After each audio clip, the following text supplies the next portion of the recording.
하나님의 말씀을 봉독해 드리겠습니다. 누가복음 2장 1절부터 7절까지 제가 봉독을 해 드리겠습니다. 봉독합니다. 그때에 가이사 아구스도가 영을 내려 전하로 다 호적하라 하였으니 이 호적은 구레뇨가 수리아 총독이 되었을 때에 처음 한 것이라. 모든 사람이 호적하러 각각 고향으로 돌아가매 요셉도 다윗의 집 족속이므로 갈릴리 나사렛 동네에서 유대를 향하여 베들레헴이라 하는 다윗의 동네로 그 약혼한 마리아와 함께 호적하러 올라가니 마리아가 이미 잉태하였더라. 거기 있을 그때에 해산할 날이 차서 첫 아들을 낳아 강보로 싸서 구유에 뉘었으니 이는 여관에 있을 곳이 없음이러라. 아멘. 네, 오늘은 오신주를 영접하라 이 제목으로 함께 말씀을 듣겠습니다. 먼저 하나님께 기도드리겠습니다.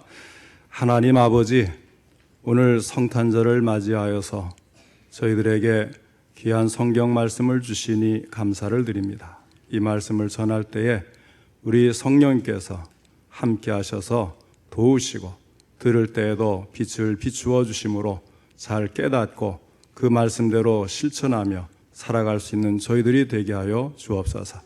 예수님의 이름으로 기도하옵나이다. 아멘. 오늘은 예수님이 탄생하신 기쁜 성탄절입니다. 그리고 오늘 본문에서 우리는 첫 번째 크리스마스에 관한 말씀을 대하게 됩니다.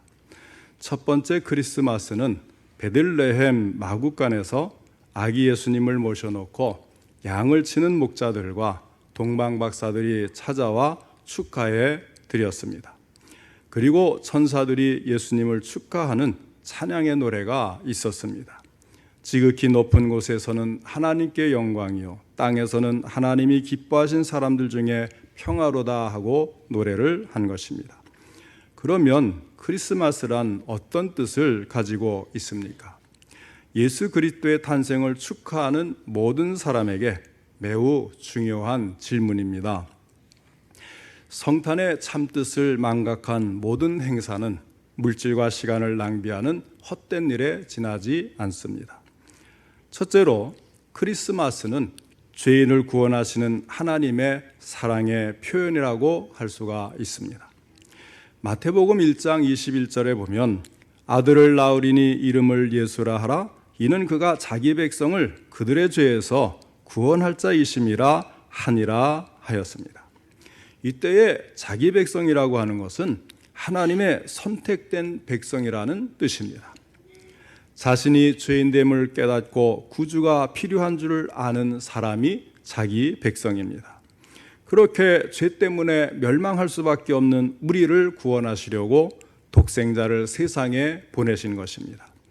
성탄은 하나님의 사랑이 구체적으로 우리의 역사와 시공간 속으로 들어온 영광스러운 날입니다. 따라서 2000년 전 유대 베들레헴에 예수님이 탄생하지 않으셨다면 우리는 모두 하나님의 진노 아래 떨며 지옥에 가서 영원한 형벌을 받을 운명을 면하지 못했을 것입니다. 다른 것은 몰라도 성탄절 때에 이 놀라운 하나님의 사랑만은 알고 지내야 하겠습니다. 작은 입으로 다 표현할 수 없는 하나님의 희생적이며 절대적이고 무조건적인 사랑, 곧 아가페의 사랑을 깨닫지 못하는 사람은 성탄을 의미 있는 절기로 지낼 수가 없습니다. 둘째로 크리스마스는 하나님이 우리와 함께 계신 하나님이심을 보여줍니다. 역시 마태복음 1장 23절에 보면 보라 처녀가 잉태하여 아들을 낳을 것이요 그의 이름은 임마누엘이라 하리라 하였습니다. 예수 그리스도의 또 다른 이름은 이사야 선지자의 예언에 따라 임마누엘이라고 지어졌습니다. 이 뜻은 하나님이 우리와 함께 계신다 이런 뜻입니다. 범죄 후에 타락한 인간에게 하나님께서 찾아오시고 함께 하신다는 말씀입니다. 요한복음에서는 영원전부터 계신 말씀이 우리와 함께하기 위하여 친히 육신을 입으시고 오신 사건이라고 말합니다. 하나님께서 우리를 찾아오시고 인간들과 함께 영원히 계신다는 사실은 얼마나 황송하고도 감사한 일입니까? 히브리서의 말씀처럼 그는 범죄를 제외한 인간의 모든 경험을 겪으시기 위하여 임마누엘로 오신 것입니다. 오셔서 피난과 시험, 굶주림과 목마름, 슬픔과 눈물, 고독과 멸시와 천대와 배신과 비난, 이런 여러 가지 인간이 당하는 모든 힘든 것들을 남김없이 다 겪으셨습니다. 이것은 우리와 영원히 함께 계시면서 우리를 이해하시며 우리를 도와주시는 분이심을 보여줍니다. 그런 의미에서 이번에 건축한 교회 쉼터의 명칭을 임마누엘 센터라는 이름을 붙이기로 하였습니다. 하나님이 우리와 함께 하시는 장소라는 뜻입니다. 우리 성도님들께서 임마누엘 센터를 즐겨 사용하시고 하나님과 함께 쉬시면서 힐링, 치유도 되는 좋은 장소가 되기를 원합니다. 그러면 이처럼 중요한 의미를 가진 성탄절을 뜻있게 지내려면 어떻게 해야 하겠습니까?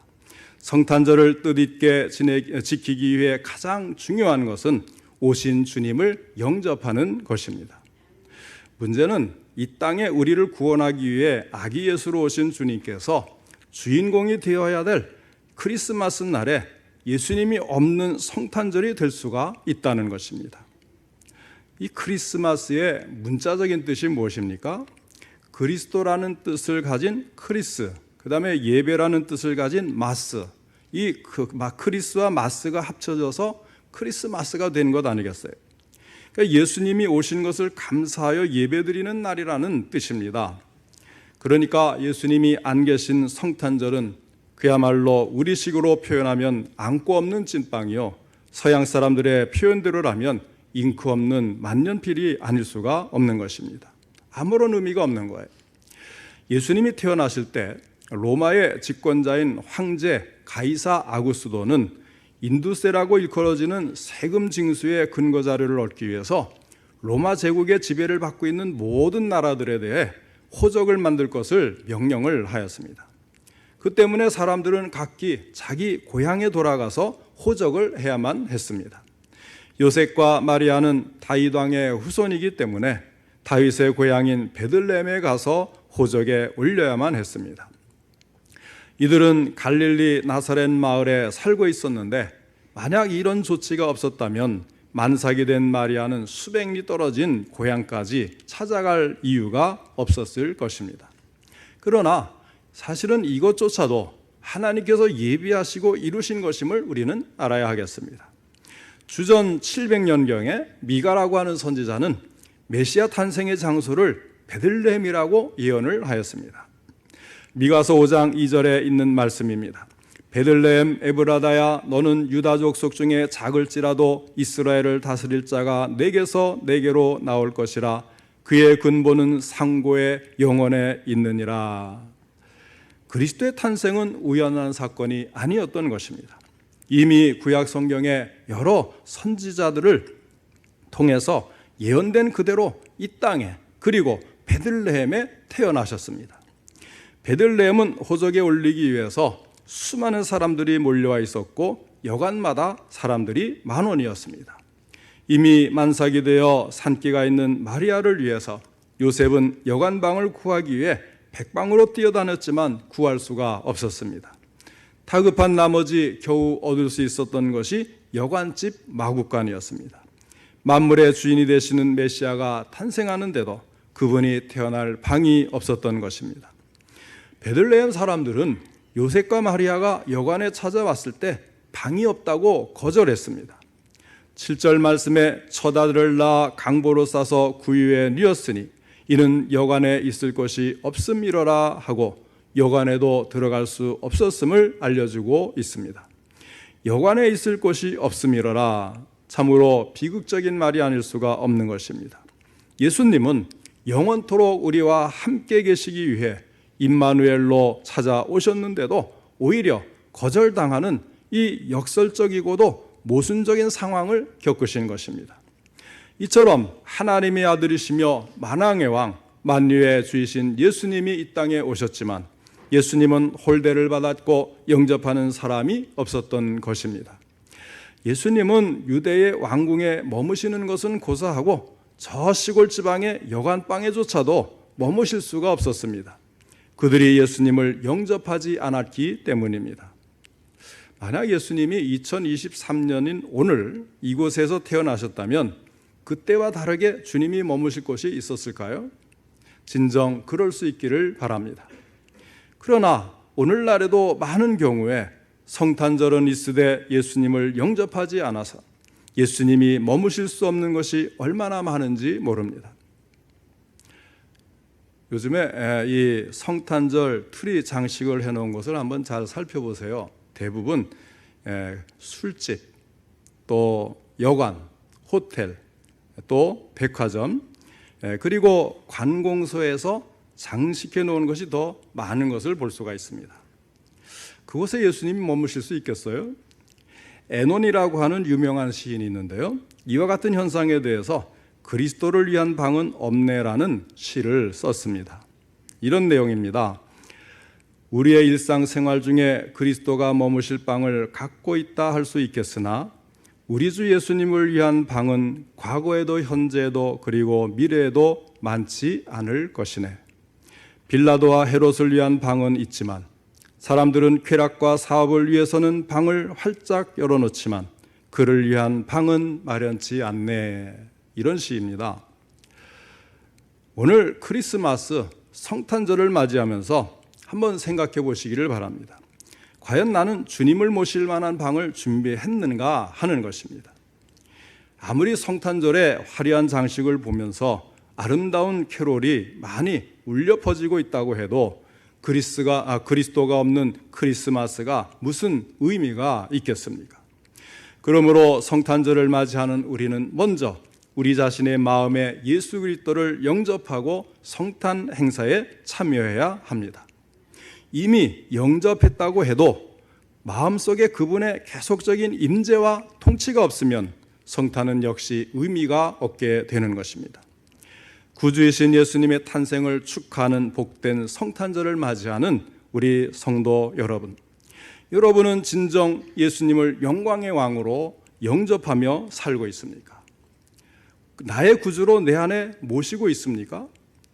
중요한 것은요, 주님이 내 안에 오셔도 마음 한 칸에 밀려 있으면 안 되지 않겠어요? 내 마음속에 나를 다스리는 왕자가 있습니다. 우리가 늘 이 왕자의 자리에 앉아서 내 마음대로 모든 것을 하는데 그 왕자를 주님께 양도를 해야 되는 거예요. 그래서 내 마음속에 있는 이 왕자의 주님을 앉혀드리고 주님의 다스리심, 그 통치에 내가 복종하고 있는가? 이것을 우리가 한 번 더 생각해 봐야 하겠다는 것입니다. 주님을 모시고 있기에 죄악된 마음이나 세상의 쾌락과 우상 같은 것들을 물리치고 경건한 삶을 살고 있는가를 보아야 되는 것입니다. 마음과 삶을 정직하게 돌아보고 나 같은 죄인을 사랑하셔서 구원을 베푸시려고 오신 주님을 진정으로 영접하시고 늘 그분의 통치에 순종하는 삶을 사는 우리 성도님들 되시기를 축원합니다. 그러면 어떤 사람이 예수님을 영접할 수 있습니까? 예수님이 탄생하시던 날 예수님의 탄생을 알고 찾아와서 경배를 드린 사람들은 두 무리밖에 되지를 않았습니다. 이들 중에 하나는 오늘 읽은 말씀 바로 뒤에 나오는 것처럼 그 지역의 들에서 밤에 양떼를 지키던 목자들이었습니다. 또 하나는 마태복음 2장에 나오는 동방박사 세 사람이었습니다. 이들은 스스로 알고 찾아온 것이 아니고 하나님께서 천사들을 통하여 알려주시고 또는 별을 통해서 알려주셔서 찾아오게 하였습니다. 다시 말하면 하나님께 초청을 받은 것입니다. 오늘도 하나님은 성탄절을 맞이하면서 진정으로 주님이 오심을 감사하고 예비하는 자들을 찾으시고 초청하여 주시는 줄 믿으시기 바랍니다. 그러면 예수님이 탄생한 장소에 초청을 받은 동방박사와 양치는 목자들은 어떤 인물들이었을까요? 재미있는 것은 이 두 무리가 아주 대조적인 사람들이었다는 겁니다. 양치는 목자들은 그 당시로서는 지극히 평범한 서민들이었습니다. 배워서 학식이 있는 것도 아니었어요. 그런데 동방의 박사들은 많이 배운 학자들이었고 그런 사람들은 국가적으로도 중용이 되어 지위가 높은 경우가 대부분이었습니다. 바벨론 포로로 갔을 때에 다니엘이 이 느부갓네살 왕에게 이제 채택이 되어서 고관에 올라갈 때 그가 함께했던 사람들이 뭐예요? 바벨론의 박사들 아닙니까? 그런 사람들을 그 나라는 아주 고위직에 올려놓고 중요한 일이 있으면 왕을 위해서 또 이제 여러 가지 이제 정책도 의논하고 여러 가지 의견을 내놓는 그런 위치에 있지 않았습니까? 그러니까 이 동방의 박사들이라고 하면 이런 높은 사람들일 수가 있다는 거예요. 자, 우리가 이제 사도행전에 나오는 이디오피아의 내시를 이제 내시에 관한 성경 말씀을 읽어보면 내시 한 사람만 나오잖아요. 그런데 성경학자들이 연구한 것에 따르면 이 이디오피아 여왕의 재무장관격인 고관으로서 이 내시에게는 한 70명 정도의 수행원이 있었을 것이라고 이야기를 해요.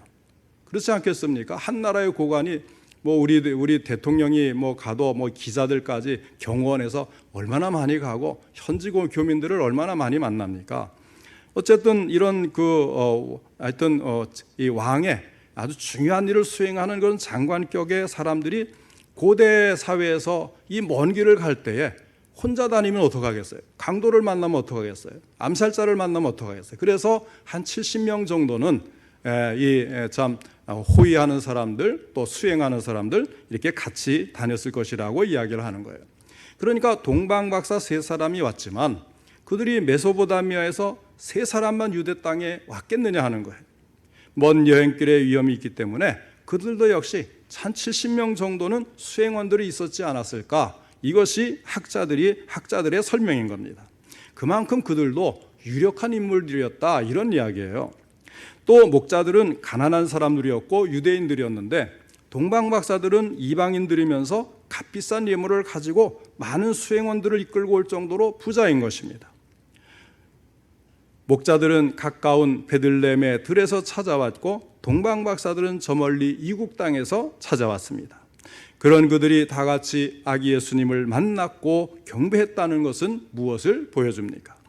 예수님을 영접하는 데는 빈부, 귀천이나 신분, 국적, 거리 그 어느 것도 제약이 되지 않는다고 하는 말씀입니다. 차별이 없는 거예요.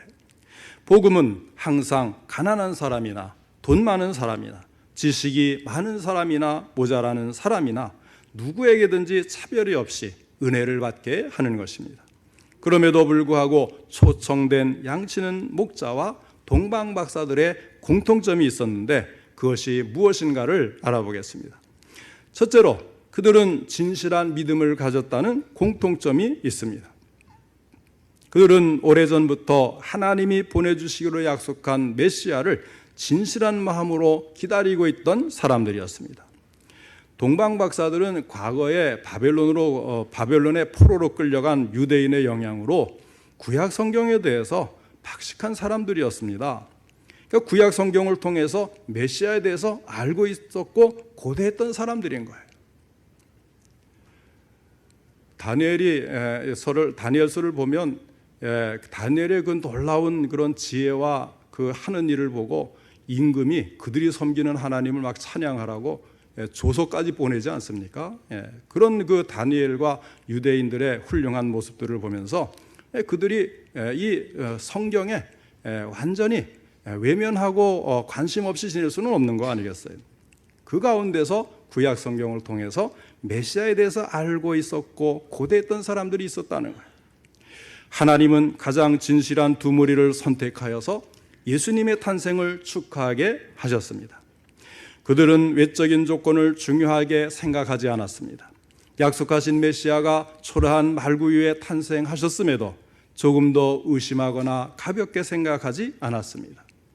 오늘 2023년에 성탄절을 맞이하는 사람들 중에 주님이 초청하실 인물들은 어떤 사람들일까요? 오늘날도 우리가 기다리는 것이 있습니다. 무엇입니까? 재림하시는 예수님입니다. 초림하신 것을, 성육신하에 초림하신 것을 믿고 우리를 위해 십자가 대속하시고 또 승천하신 것을 믿으면서 다시 오시는 재림하시는 예수님을 간절히 고대하고 기다리는 그런 사람들, 하나님은 이 성탄절에 초청하고 싶지 않겠습니까? 그러므로 진실한 마음으로 오신 예수님을 영접하고 구원의 은혜에 감사하며 다시 재림하실 예수님을 기다리고 사모하는 사람들, 그런 사람들이 하나님께 초청받을 수 있는 사람이라는 것을 알고 우리 모두 다시 오실 주님을 기다리며 주님 앞에 고대하고 기대하고 그리고 기도로서 사명을 감당하는 우리 성도님들 되시기를 바랍니다. 두 번째로 이들의 공통점은 자기에게 맡겨진 일에 열심을 다하는 사람들이었다는 사실입니다. 양치는 목자들은 한밤중까지 양들을 지키고 돌보는 일을 했습니다. 동방박사들은 밤잠을 자지 않고 별을 연구했으며 위대한 왕의 탄생에 대하여 끊임없는 연구를 하였습니다. 우리는 지난 1년 동안 하나님이 내게 맡기신 일에 대하여 열심을 다했는가를 돌아보아야 하겠습니다.